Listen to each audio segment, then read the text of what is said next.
गौर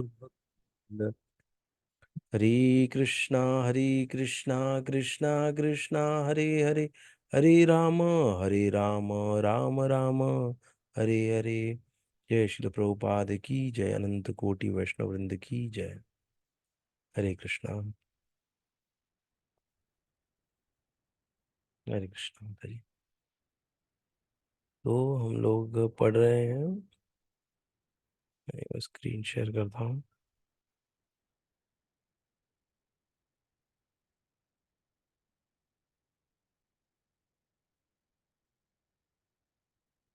हम लोग पढ़ रहे हैं श्रीमद् भगवद गीता अध्याय 2, श्लोक संख्या 42 पढ़ने जा रहे हैं आज हम लोग। हम्म, खोल रहे हैं। किसी को कोई प्रश्न है या कुछ कोई शेयर करना चाहता है?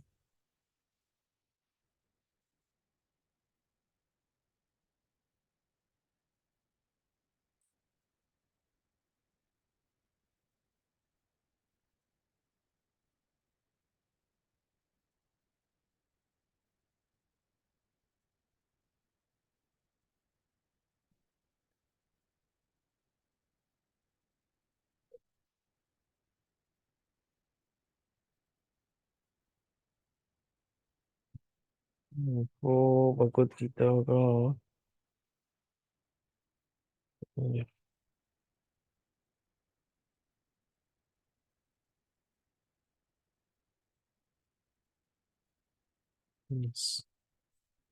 सॉरी, मुझे मिल नहीं रहा था, मिल गया।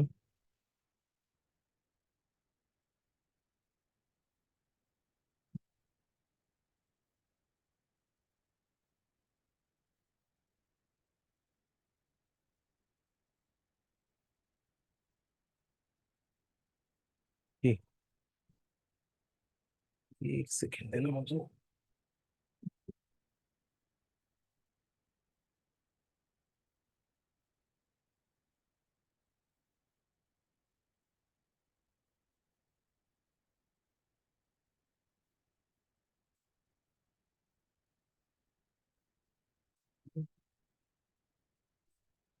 या,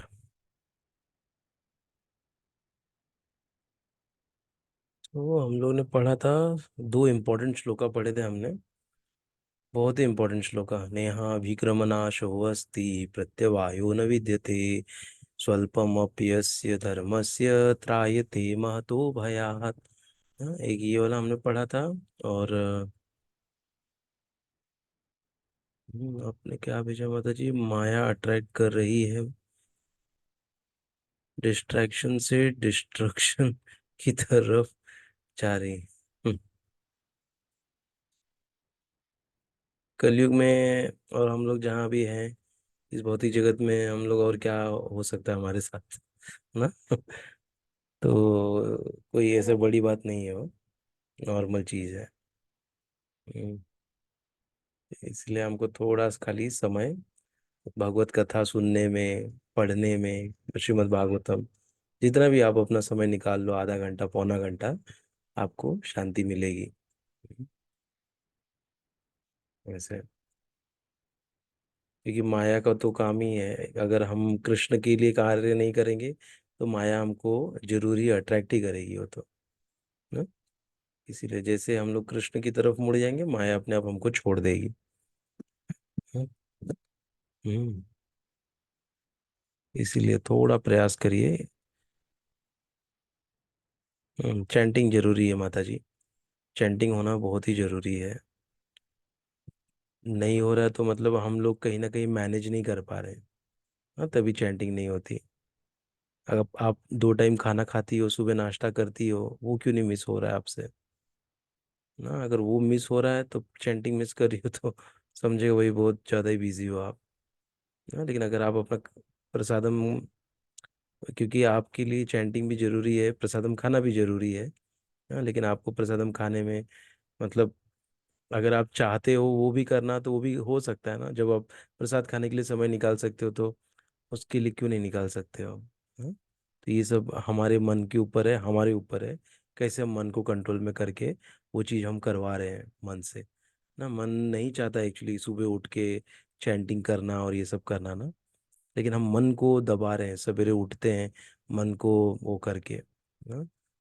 जैसे भक्ति विनोद ठाकुर ही शायद बोलते थे कि सवेरे उठ के, या ये बोलते थे विश्वनाथ चक्रवर्ती ठाकुर, कि सवेरे उठ के 100 जूते मारने चाहिए मन को, ऐसे ना। तो फिर हमारे वो बस में रहेगा। जस्ट एक ऐसे बोले हैं वो, लेकिन हमको मारने का मतलब क्या, कि जो वो चाहता है वो ना करके जो उसको करवाना है आध्यात्मिक कार्य उसमें लगाना, कैसे भी करके लगा लगा के धीरे से हमको प्रैक्टिस हो जाएगी, फिर हमारे लिए वो आसान बन जाएगा ना।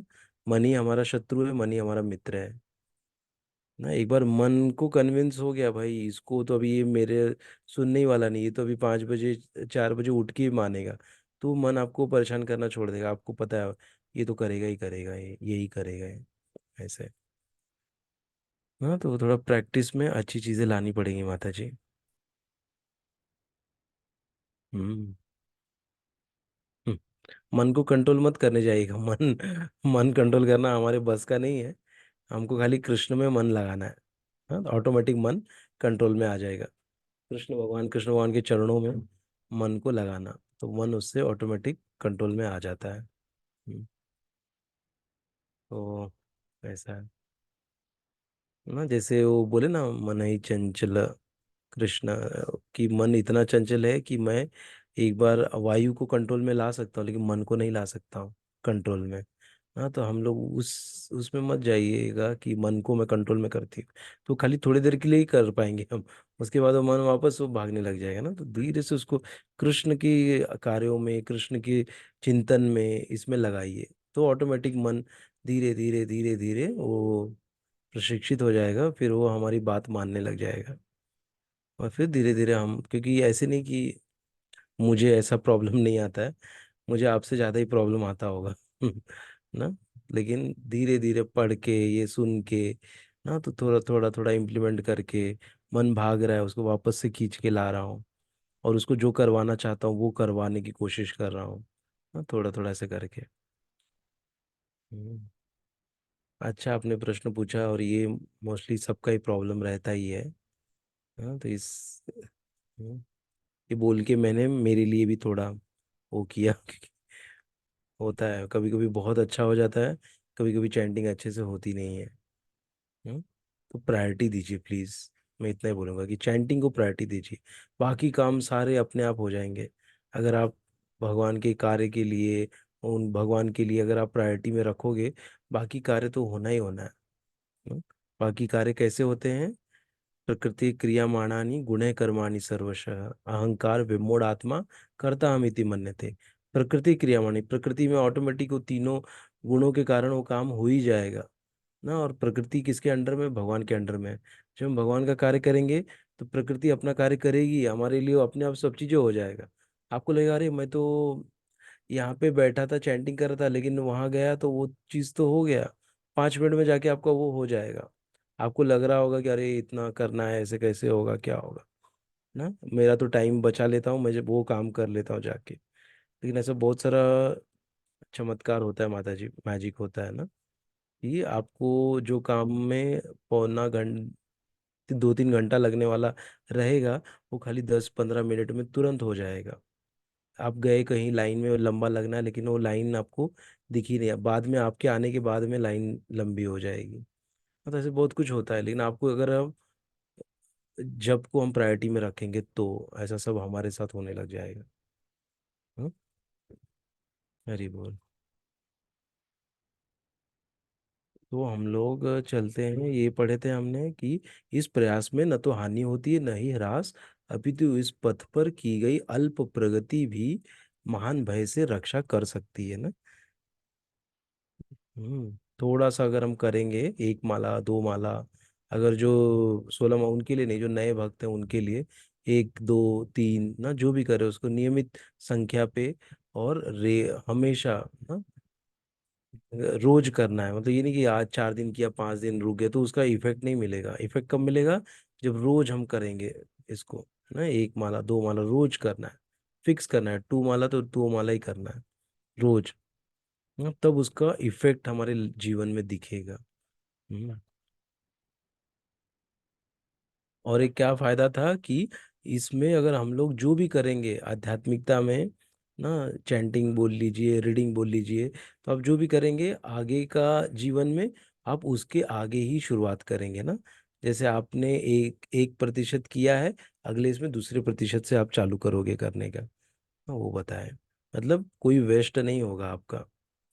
और फिर हमने व्यवसायित्मिका बुद्धि रेह के कुरुनंदन बहुशाखा, ये वाला हमने पढ़ा कि जो इस मार्ग पर चलते हैं वे प्रयोजन में दृढ़ रहते हैं और उनका लक्ष्य भी एक होता है। कुरुनंदन, जो दृढ़ प्रतिज्ञ नहीं है उनकी बुद्धि अनेक शाखाओं में विभक्त रहती है ना। अगर हम दृढ़ प्रतिज्ञ नहीं है कोई कार्य के लिए, तो हमारा मन बोलेगा अरे चलो ये भी कर लो, अरे ये भी इम्पोर्टेंट है, अरे ये भी इम्पोर्टेंट है ना, हर जगह हमको दौड़ाएगा। लेकिन एक ही, इसलिए यहाँ कहा ना, ये बहुत इंपॉर्टेंट वर्ड है, एक है ना। एक ही है, मतलब एक जिसका जो क्लियर है कि क्या करना है मुझे, तो उसका वो कर ही डालेगा वो काम को ना। जिसका वो एक ही क्लियर नहीं है कि मुझे करना क्या है, मुझे भक्ति करनी है या मुझे जाके माया का दास बनना है ना, या हम मुझे जाके कोई भी मतलब कृष्ण विरुद्ध कार्य करना है। पहले यही क्लियर नहीं हो रहा है कि मुझे, बोलते हैं ना हम लोग अपने जो इस आज की भाषा में बोलेंगे एंजॉय करना, ना मुझे एंजॉय करना है। अगर मैं कृष्ण भक्ति करता हूँ तो मुझे एंजॉय करने नहीं मिलता है। हाँ ना, मैं एंजॉय नहीं कर पाता हूँ कि जब मैं कृष्ण भक्ति कर रहा हूँ। तो हमारे लिए एंजॉय का डेफिनेशन क्या है ना, तो वहां से एक्चुअली चालू होता है ये सब चीजें। तो हमारा एक ही क्लियर होना चाहिए कि मुझे करना क्या है ना। अगर मेरा एक ही क्लियर हो गया कि मुझे कृष्ण को प्रसन्न करना है, अगर कृष्ण प्रसन्न रहेंगे तो मैं ऑटोमेटिक प्रसन्न हो जाऊंगा ना। मेरे सराउंडिंग में जो है वो भी प्रसन्न हो जाएंगे। अगर कृष्ण ही प्रसन्न, अगर कृष्ण को मैं प्रसन्न नहीं कर रहा हूँ ना, जैसे कहते हैं ना कि बार बार ये एग्जांपल आता है कि जड़ में पानी डालो तो सब जगह पहुंचेगा ना। तो कोई ऐसा बोल रहे थे कि अरे ये भक्त लोग बैठ के चैंटिंग कर रहे हैं, 2 घंटा ये लोग वेस्ट कर डालते हैं, इससे क्या होगा, इससे जो जाके कुछ काम करना चाहिए ये लोग को, क्या बैठ के 2 घंटा ये लोग वेस्ट कर देते हैं ना। नहीं, हम लोग जड़ में पानी डाल रहे हैं, कृष्ण भगवान को हम पोषण दे रहे हैं ना। कृष्ण भगवान को पोषण की जरूरत नहीं है। कृष्ण भगवान क्या इसके लिए भूखे नहीं कि हम लोग माला जपेंगे तो उनको पोषण मिलेगा, उनको शक्ति मिलेगी, नहीं। हाँ, लेकिन हम, हमारे लिए ये कार्य दिया गया है ना, इसको भक्तिमय कार्य बोला है, भगवान की निजी सेवा है। भगवान को इससे बहुत आनंद मिलता है कि हम उनका नाम जप कर रहे हैं ना, ये हम मेरे लिए सेवा कर रहा है, मेरे लिए कार्य कर रहा है ना। तो उससे भगवान को और हमको भी, हमारा भी बुद्धि जो है, हमारा मन है, ये सब हमारा शुद्ध होता है ना, ये जब जप करते हैं तो। तो इसलिए ये एक ही क्लियर होना चाहिए, नहीं तो फिर क्या, हम एंजॉय एंजॉय एंजॉय के पीछे भागेंगे और अपना पूरा जीवन गंवा देंगे। बाद में हाथ में कुछ भी नहीं आएगा, पता चला ना। तो यहाँ पर रह के आप सब कुछ कर रहे हो ना, यहाँ पर क्या हम एंजॉय नहीं कर रहे हैं क्या? हम्म। यहाँ पे रह के हम लोग अच्छा अच्छा जो भी भगवान को भोग लगाते हैं उसका अच्छा हम लोग प्रसादम पाते हैं, डांस करते हैं ना, भक्तों के साथ डांस करके कितना आनंद आता है। अगर कोई कथा चल रही है, कोई अच्छा कोई बता रहा है, वो सुन के कितना रोमांच और आनंद आता है, अरे वाह। ऐसे लगता है कि चलो बोलते ही रहे, बोलते ही रहो, बोलते ही रहो, बहुत आनंद आ रहा है सुनने में ना। तो ये होता है ना, तो ये भी तो एंजॉय ही कर रहे हैं ना हम लोग। कौन सा हम बोझा ढो रहे हैं या ये हो रहा है ना। बोझा कब ढोएंगे, जब हम बिना कि अपने मन के बिना इंटरेस्ट के अगर कोई कार्य करते हैं तो बोझा ढोने वाला कार्य हो जाता है। लेकिन जहाँ पे हमारा इंटरेस्ट आ गया तो फिर वो बोझा ढोना नहीं हो गया, तो उसमें हमको आनंद आता है ना? ऐसा है। इसीलिए हमको प्रयास करना चाहिए कि भगवान की प्रसन्नता के लिए हम हमेशा कार्य करें। और एक ही क्लियर होना चाहिए कि भैया मुझे भक्ति में आगे बढ़ना है। ये एक बार क्लियर हो गया ना, तो फिर हो गया, फिर आगे फिर आप चलोगे ना। ये सब जगह आता है, जैसे अगर हम लोग का देखते हैं कि शादी के लिए अगर रिश्ते आते हैं तो लगता है अरे इसको हाँ बोलूँ कि उसको हाँ बोलूँ, ये ऐसा है, इसके पास गाड़ी है, उसके पास गाड़ी नहीं, इसके पास घर है, उसके पास घर नहीं, ये दिखने में अच्छा है, और फिर अरे इसको पास तो इसका तो कैरेक्टर खराब है, ये तो पीता खाता है ना। ऐसा सब कुछ ना कुछ आपको पूरा परफेक्शन नहीं मिलेगा। लेकिन आप फिर ये सब जगह अगर आपका एक क्लियर हो गया भैया, इसके साथ ही मुझे अपने जीवन का निर्वाह करना है, मैं इसके साथ ही रहूंगी रहूंगा ना। तो क्लियर हो गया आपको, अभी आपका फिर आगे का प्रोसेस चालू हो जाएगा। लेकिन जब तक वो एक क्लियर नहीं होता है तब तक हम खाली यहाँ वहाँ व्यथित रहते हैं ना, दिमाग काम नहीं करता करना क्या है। या जैसे स्टूडेंट है, साइंस लूँ कि कॉमर्स लूँ कि आर्ट्स लूँ, ना वहाँ से चालू हो जाता है 10th के बाद, अरे क्या लेना है क्या लेना है, कुछ समझ में नहीं आ रहा है। फिर उन आजकल के बच्चों का तो काउंसलिंग ये सब हो रहा है ना। हमारे लिए तो मतलब ऐसा था कि बचपन में थोपा गया था, भैया आपको साइंस ही लेना है ना। अगर है थोड़ा पढ़ रहे हैं थोड़ा लिख रहे हैं तो कि इंजीनियर या डॉक्टर बनना है, पहले का तो यही पेरेंट्स लोग का हो रहता था ना। लेकिन यही एक ही क्लियर हो गया एक बार कि मेरे को यही करना है, तो फिर ऑटोमेटिक सब चीजें हमारे लिए व्यवस्थित होने लग जाती हैं। हम्म, ऐसे तो इसीलिए हमको भक्ति करनी ये क्लियर चाहिए कि यही गोल है, भक्ति करके मुझे भगवत धाम जाना है, भगवान की सेवा करना है ना। ये क्लियर हो गया तो बस आप उसके लिए फिर हाथ पैर मारोगे ही मारोगे ना। जैसे अगर हम लोग को किसी प्रोजेक्ट में डाल दिया जाता है या किसी कार्य में डाल दिया जाता है, तो कैसे भी हम हाथ पैर मार के तो सीख ही लेते हैं ना, कितना भी वो कार्य टफ क्यों ना हो। तो इसी प्रकार हमको भगवान की इस भक्ति में एक्चुअली हमारा लगाना चाहिए हमको, बाकी कार्य ऑटोमेटिक होगा ही होगा ना। तीनों गुणों के संयोग से सब कार्य अपने आप हो जाएंगे, खाली भक्ति के लिए हमको प्रयास करना पड़ेगा। अगर भक्ति के लिए हम प्रयास नहीं करेंगे तो हम भक्ति नहीं कर पाएंगे। हाँ, तो इसलिए थोड़ा थोड़ा थोड़ा प्रयास करिए। एक्चुअली एक बूंद बूंद का एक जो स्टोरी है ना, एक बार बताया था, फिर से बोलता हूँ कि एक बार क्या होता है कि चेस चेस है ना, बुद्धि बल जो गेम है। तो जब एक व्यक्ति ने वो गेम बनाया और लाके राजा को दिखाया, बोला राजा मैंने एक गेम तैयार किया है, आप देखो। तो राजा ने देखा, खेला, बहुत अच्छा लगा, फिर उन्होंने अपने मित्रों को भेजा हो। तो उनके मित्र भी खेल के सब आनंदित हो गए, तो राजा का बहुत नाम होने लगा, अरे इतना भारी ये चेस का गेम बना दिए, वाह एकदम मतलब सब लोग खुश हो गए कि इतना मतलब इससे हमारा दिमाग तेज हो रहा है, और राजनीति में कैसा करना है, और उसमें हमारे मतलब मंत्री लोग का दिमाग और तेज भाग रहा है कि कैसे हमको किसको हराना है, कैसे हमको व्यूह रचना करना है, ये सब हमको नॉलेज मिलने लग गया है। तो सारे राजाओं ने, अन्य राजाओं ने बहुत अच्छा उनका फीडबैक दिया ना वो राजा को, जिसके राज्य के एक व्यक्ति ने वो चेस का गेम इन्वेंट किया था ना, बनाया था। तो फिर राजा इतना खुश हो जाता, अरे मुझे सब राजा लोग मतलब थैंक यू और सब बड़े बड़े गिफ्ट भेज रहे हैं कि मैंने उनको इतना अच्छा गेम दिया है।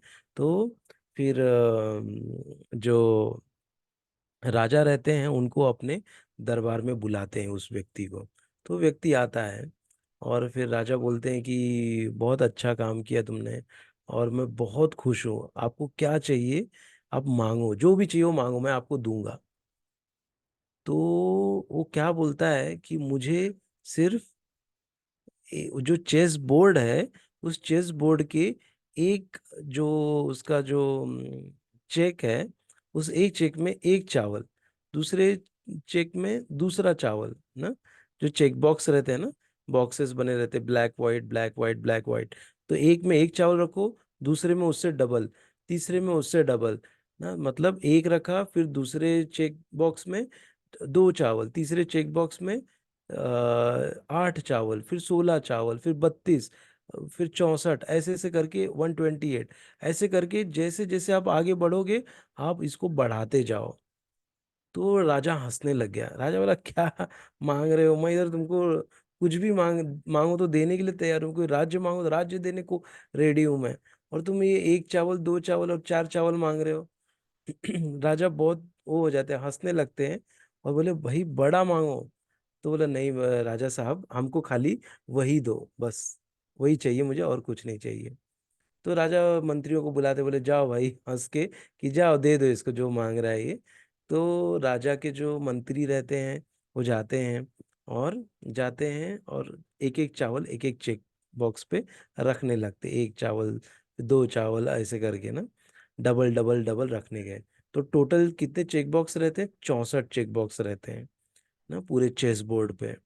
तो वो जब वो लोग आगे जैसे ही खाली 17 18 20 आगे कुछ गए वो लोग चेक बॉक्स, तो क्या हो गया वो लोग मतलब पहुंचे जब 30 40 के, बोले राजा के पास भागते हुए आए। बोले राजा राजा, ये जो मांगा है ना, ये हम लोग दे ही नहीं सकते, हमारे राज्य में इतना चावल ही नहीं है। बोले राज्य में क्या, अगर ये 64 तक तो पहुंचते पहुंचते पूरा यहाँ पे ही वो चावल नहीं है, इतना हम इसको दे ही नहीं पाएंगे। तो राजा भी सर पे हाथ रख लेता, अरे बाप रे। तो ये इसको क्या कहते हैं, कंपाउंडिंग इफेक्ट। हाँ, ये कंपाउंडिंग इफेक्ट है। हाँ, जैसे हम लोग इंटरेस्ट रखते हैं ना, प्रिंसिपल रखते हैं, उसके ऊपर इंटरेस्ट आता है, फिर वो बढ़ते जाता है ना। इंटरेस्ट भी क्या होता है, प्रिंसिपल के साथ जुड़ जाता है, और फिर उसके ऊपर इंटरेस्ट मिलने लगता है ना। तो इसको क्या बोलते हैं, कंपाउंडिंग इफेक्ट ना। तो ये कंपाउंडिंग इफेक्ट का मतलब क्या हो गया एक्चुअली, हम किस लिए ये स्टोरी बताया मैंने, इसलिए बताया कि थोड़ा थोड़ा थोड़ा, एक एक माला, एक एक माला करते करते हम लोग का इतना जमा हो जाएगा ना कि हम लोग बहुत समझ, हम लोग उसको सोच भी नहीं सकते ना। हमारा प्रयास ऐसा होना चाहिए। आप ऐसे नहीं सोचना है कि अरे वो तो 32 माला कर रहा है, मैं तो एक ही माला कर रहा हूँ, नहीं। आपको एक एक माला आप कंसिस्टेंटली कर रहे हो, तो उसका जो इफेक्ट है बहुत तगड़ा इफेक्ट रहेगा। हम उसको सोच भी नहीं सकते हैं एक्चुअली। जैसे अभी ये चेस बोर्ड का था ना, हम सोच भी नहीं सकते थे कि इतना सारा चावल जमा हो जाएगा ना। लेकिन इतना चावल जमा हो जाता कि पूरे देश का चावल खत्म हो जाए। और राजा तो एक राज्य का राजा था, पूरे देश का चावल समाप्त हो जाए, इतना चावल 64 पे पहुंचने पे हो जाएगा ना। तो ये है कंपाउंडिंग इफेक्ट। इसलिए हम लोग जो भी जब कर रहे हैं, ये कर रहे हैं ना, करते रहिए, थोड़ा थोड़ा प्रयास करते रहिए ना, हार नहीं मानना है। हम्म। तो अभी हम लोग चलते हैं, आज का श्लोक लेते हैं थोड़ा,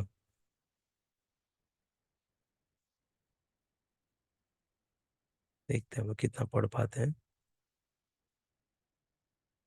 यामिमां पुष्पितां वाचं प्रवद प्रवदन्त्य विपश्चितः वेदवादरताः पार्थ नान्यदस्तीति वादिनः कामात्मानः स्वर्गपरा जन्म कर्म फलप्रदाम् क्रिया विशेष बहुलाम भोगेश्वर्य गतिम प्रति। हम्म, यहाँ क्या कह रहे हैं कि अल्पज्ञानी मनुष्य वेदों के उन अलंकारिक शब्दों के प्रति अत्यधिक आसक्त रहते हैं। Sorry, word to word meaning पढ़ते हैं। याम, इमाम, ये सब, पुष्पिताम, दिखावटी, वाचम शब्द, प्रवदंती कहते हैं, अविपश्चित, अल्पज्ञ व्यक्ति, वेदवाद रता, वेदों के अनुयायी, पार्थ, हे पार्थ, न कभी नहीं, अन्यत अन्य कुछ। हम्म।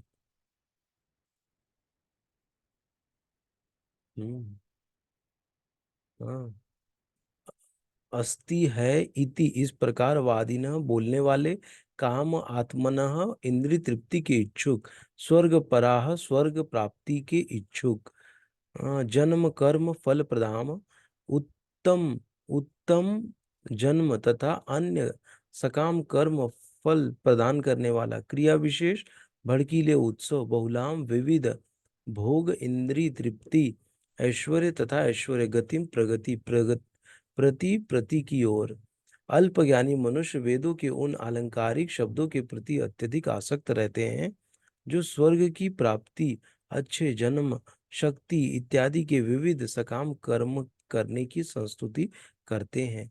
इंद्रिय तृप्ति तथा ऐश्वर्यमय जीवन का अभिलाषा के कारण वे कहते हैं कि इससे बढ़कर कुछ नहीं है। फिर से पढ़ते हैं एक बार।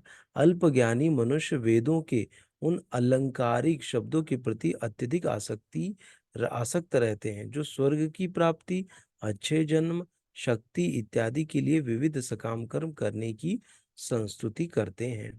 इंद्रिय तृप्ति तथा ऐश्वर्यमय जीवन की अभिलाषा के कारण वे कहते हैं कि इससे बढ़कर और कुछ नहीं है। तात्पर्य, साधारणतः सब लोग अत्यंत बुद्धिमान नहीं होते, और वे अज्ञान के कारण वेदों के कर्मकांड भाग में बताए गए सकाम कर्मों के प्रति अत्यधिक आसक्त रहते हैं। वे स्वर्ग में जीवन का आनंद उठाने के लिए इंद्रिय तृप्ति कराने वाले प्रस्तावों से अधिक और कुछ नहीं चाहते। जहाँ मदिरा तथा तरुणियां उपलब्ध हों और भौतिक ऐश्वर्य सर्वसामान्य है, वेदों में स्वर्ग लोक पहुंचने के लिए अनेक यज्ञों की संस्तुति है जिनमें ज्योतिषोम यज्ञ प्रमुख है। वास्तव में वेदों में कहा गया है कि जो स्वर्ग जाना चाहता है उसे ये यज्ञ संपन्न करने चाहिए। और अल्पज्ञानी पुरुष सोचते हैं कि वैदिक ज्ञान का सारा अभिप्राय इतना ही है। ऐसे लोगों के लिए कृष्ण भावनामृत के दृढ़ कर्म में स्थित हो पाना अत्यंत कठिन है। जिस प्रकार मूर्ख लोग विषैले वृक्षों के फूलों के प्रति बिना यह जाने कि इस आकर्षण का फल क्या होगा आसक्त रहते हैं, उसी प्रकार अज्ञानी व्यक्ति स्वर्गिक ऐश्वर्य तथा तज्जनित तद्जनित इंद्रिय भोग के प्रति आकृष्ट रहते हैं। वेदों के कर्मकांड भाग में कहा गया है, अपाम सोम मृता अभुम तथा अक्षयम ह वै चातुर्मस्यायाजिनः सुकृतम भवति। दूसरे शब्दों में, जो लोग चतुर्मास तप करते हैं वे अमर तथा सदा सुखी रहने के लिए सोमरस पीने के अधिकारी हो जाते हैं। ना कौन जो चारों चतुर्मास तप करते, चारों मास चतुर्मास आता है ना, तो उसमें जो अगर जो तप तप करता है तो वो ऐसा है, अमर तथा सदा सुखी रहने के लिए सोमरस पीने का अधिकारी हो जाते हैं। जहां यहाँ तक कि इस पृथ्वी में भी कुछ लोग सोम रस पीने के अत्यंत इच्छुक रहते हैं, जिससे वे बलवान बने और इंद्रिय तृप्ति का सुख पाने में समर्थ हों। ऐसे लोगों को भवबंधन से मुक्ति में कोई श्रद्धा नहीं होती और वे वैदिक यज्ञों की तड़क भड़क में विशेष आसक्त रहते हैं। वे सामान्यतः विषयी होते हैं और जीवन में स्वर्गिक आनंद के अतिरिक्त और कुछ नहीं चाहते। कहा जाता है कि स्वर्ग में नंदन कानन नामक अनेक उद्यान हैं, जिनमें दैवी सुंदरी स्त्रियों का संग तथा प्रचुर मात्रा में सोमरस उपलब्ध रहता है। ऐसा शारीरिक सुख निसंदेह विषय ही है। अतः ये लोग वे हैं जो भौतिक जगत के स्वामी बनकर ऐसे भौतिक अस्थाई सुख के प्रति आसक्त हैं। हम्म, हम्म। तो यहाँ पर अल्पज्ञानी लोगों के बारे में बताया गया है ना। अल्पज्ञानी मतलब जिनके पास आध्यात्मिक ज्ञान नहीं है। जब आध्यात्मिक ज्ञान नहीं होगा तो हम किसकी तरफ आकृष्ट होंगे? हम जो भी क्षणिक वस्तु है, जो हमको क्षणिक आनंद देगा, उसके प्रति हम आसक्त होंगे। हाँ, सीधा हिसाब है, क्योंकि हमको अभी तक आध्यात्मिक मतलब जो परमानेंट है ना, आनंद देने वाला है, वो चीज़ों के बारे में हमको नॉलेज ही है ही नहीं। तो हम क्या करेंगे? जो हमारे सामने है, जो हमको आनंद दे रहा है, हम उससे ही आकृष्ट होंगे ना। इसीलिए कहा जाता है, इसीलिए उनको अल्प ज्ञानी कहा गया है, जिनका ज्ञान अल्प है ना। और कैसा है वो? भौतिक ज्ञान है। तो इसीलिए वो सकाम कर्म करके अपनी शक्तियां बढ़ाने का और ये सब करने का कार्य करते हैं ना। अपनी शक्ति बढ़ाने के लिए बहुत सारे यज्ञ करते हैं, या बोलते हैं कि इसकी बलि चढ़ा दो तो मेरी शक्ति बढ़ेगी, मुझे अच्छा पावर आएगा ना। तो जाके कोई जानवर का बलि चढ़वाते हैं। ऐसा सब सकाम कर्म करते हैं वो। हम्म, हम्म। लेकिन उनको खाली स्वर्ग ही उनको मालूम है, क्या कि स्वर्ग ही सबसे बड़ा है ना। हमको हमारी भी हालत वैसी थी, हमको भी क्या लगता था कि स्वर्ग ही सबसे बड़ा है, स्वर्ग में जाना है ना। लेकिन जैसे हम लोग थोड़ा आध्यात्मिकता में आए, भगवत गीता पढ़े, श्रीमद् भागवतम लेक्चर सुनने लग गए, तब हमको पता चला कि स्वर्ग से भी ऊपर बहुत सारे लोग हैं ना। भगवत धाम है। तो ऐसे ठीक है। तो यही इसका पूरा बताया कि कैसे कर्मकांडी लोग जो रहते हैं वो लोग क्या करते हैं। ऐसा तो हमें समझना है कि हमारा सुख किस में है ना। इतना तो हमको थोड़ा होशियार बनना पड़ेगा। और बोलते भी हैं कि जो कृष्ण भक्त होते हैं बहुत चतुर होते हैं ना। तभी हम कृष्ण भक्ति में आए एक्चुअली। हाँ, सुमेधस, जो सुमेधस है ना, जिसका मेधा शक्ति मतलब जिसकी बुद्धि बहुत तीव्र है, बहुत अच्छी है, वही उसी को कृष्ण मिलते हैं। वही हरिनाम करता है ना, बाकी लोग नहीं कर पाते हैं। ऐसा है ना, वो रुक नहीं पाते हैं। आएंगे थोड़ा करेंगे, बोले कि थोड़ा यहाँ पे आएंगे, दो चार प्रोग्राम अटेंड करेंगे, फिर गायब हो जाएंगे। बोलेंगे अरे मजा नहीं आ रहा है ना, ऐसे बोल के चले जाते हैं ना। वो क्या ढूंढने आए थे? मजा ढूंढने आए थे, कैसा मजा? क्षणिक मजा, थोड़ी देर के लिए उनको आनंद आया। बाद में अभी क्या है, वो तो उसको भौतिक से कंपेयर कर रहे हैं ना। उनको आध्यात्मिकता के बारे में अभी तक सुने नहीं है, श्रवण नहीं किए। तो उनको लग रहा है अरे अभी तो ये आनंद नहीं आ रहा है। मैं तो एक माला करता था पहले, अच्छा आनंद आता था, अभी तो एक माला कर रहा हूँ, आनंद ही नहीं आ रहा है ना। वो क्या कर रहा है? वो खुद के आनंद ढूंढने का प्रयास कर रहा है। वो ये नहीं सोच रहा है कि ये माला जो मैं जप कर रहा हूँ, ये भगवान की प्रसन्नता के लिए करना है, ना कि मेरे लिए करना है ना। भक्ति में हमको हर जो भी हम कुछ कर रहे हैं, वो खाली भगवान की प्रसन्नता के लिए होना चाहिए ना। जब हमारा ऐसा अगर भाव रहेगा, तब हम एक्चुअल में क्या होंगे कि हम लोग एक्चुअल में जस्टिस दे पाएंगे ना, एक्चुअल में हम भक्ति करेंगे फिर ना। नहीं तो क्या होगा, हम खाली अपने आनंद को ही ढूंढते रह जाएंगे कि मेरा आनंद नहीं आ रहा है, मुझे आनंद नहीं आ रहा है। तो फिर आप ज्यादा दिन तक हम भक्ति में नहीं टिक पाएंगे ना। थोड़ा दिन रह के फिर हम लोग दूसरा कुछ देखना चालू कर देंगे। लेकिन कैसे कृष्ण भगवान ने एक बार अगर हमको वो कर दिया है, तो वापस दूसरी बार वो कैसे भी करके खींच के लाएंगे। ट्रेन में जा रहे हैं, ट्रेन में बगल में किसी भक्त को भेज देंगे, और वो पूरा 4 घंटा 5 घंटा वो भक्ति के बारे में सब बताएगा ना। भगवान की छोड़ेंगे नहीं, इसने सुना है मेरे बारे में, अभी तो ये मेरा मतलब कैंडिडेट है ना, इसको तो मुझे पकड़ना ही है, इसको छोड़ेंगे नहीं फिर वो भगवान। इतने दयालु कृपालु हैं हमारे भगवान ना। इसीलिए हमको थोड़ा बोलते हैं ना, अल्प ज्ञानी से हमको थोड़ा भगवान का ज्ञानी बनना है, भगवान के बारे में जानना है, सुनना है। उससे ही हमको इंटरेस्ट आएगा ना। जितना हम भगवान के बारे में सुनेंगे, उतना हमारा विश्वास, सब कुछ हमारा बढ़ेगा, और भगवान के प्रति हमारे अंदर प्रेम बढ़ेगा ना, प्रेम का प्रादुर्भाव होगा। और अभी तो क्या है, हम लोग बस मैकेनिकली कर रहे हैं ना, एक माला करना है, 16 माला करना है। अभी तो वो प्रेम नहीं आया ना, जिसमें हमारे आंखों से अश्रु गिर रहे हैं, और भगवत सेपरेशन का फीलिंग कर रहे हैं कि अरे मैं भगवान से सेपरेट हूँ ना, भगवान से इतना दूर हो गया हूँ, मुझे भगवान की सेवा करने का मौका नहीं मिल रहा है ना। वो तड़प अभी तक आई नहीं है, आएगी वो, समय लगेगा, लेकिन एटलीस्ट हम लोग पाथ पे हैं ना। तो ऐसा हम सोच के छोड़ना दे कि अरे मेरा मन नहीं लग रहा है, मेरे से चैंटिंग नहीं हो रही, ये मेरे बस का नहीं है। ऐसा नहीं होता है ना। ये कोई बहुत वो नहीं है ना, खाली बस करते रहना है, भगवान की कृपा होगी, वैष्णव की कृपा होगी, तो हम ऑटोमेटिक हम सब कुछ हमारे लिए आसान हो जाएगा ना। शास्त्र पढ़ना, शास्त्रों को समझना, जप करना, ये सब बहुत इजी हो जाएगा हमारे लिए। ठीक है, तो आज का हम लोग यहीं तक करते हैं। किसी का कोई प्रश्न है तो पूछ सकते हैं आप लोग। हम्म,